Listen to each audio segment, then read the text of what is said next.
getting everything into this box.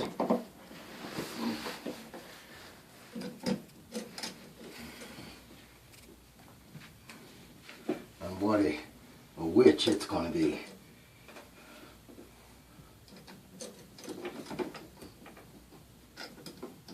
I don't like using these stupid older metal boxes.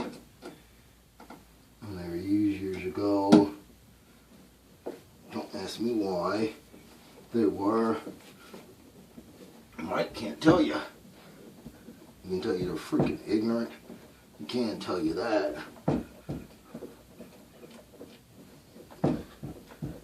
He can tell you he don't like them. He can also tell you that too.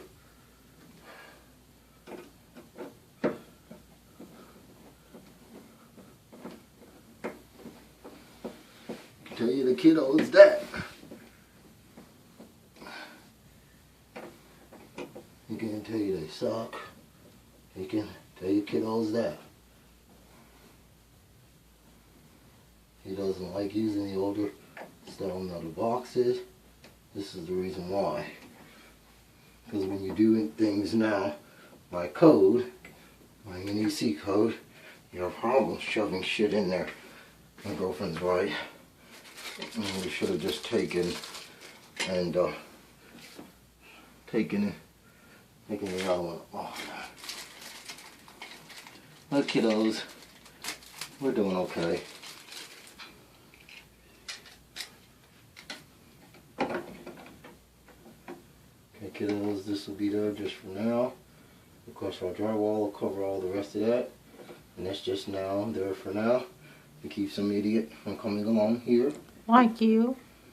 And sticking their hands in here. Like my girlfriend, not like me. Because I know better. Because I've been trained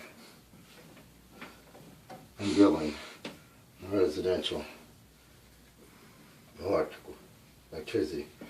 I know better than just sticking my hands up in here. I don't do the stupid thing I did before, making sure always make sure power is off. I know I'm a pretty good electrician, and I want to get too brave sometime, but I'm warning you, don't be acting extremely brave because you will get your ass fried. This is what you'll do. I tell you what, I've got a little more sense, common sense when you're dealing with the service panel and dealing with 220s and up, to definitely be making sure there's no power to them at all, period. Because I sure don't want to get my little black ass completely fried. Not just in a good electric joke, but fried pretty good is what you'll get. Real good. Are you done? I mean good. I haven't gotten that brave, and I don't think throughout the years I'm going to get that brave. No matter how much. In case in point, her ex, idiot, got himself fried. And some of the 220 and 240 in a service box and not turn it off. You know what? I was just seeing on that thing.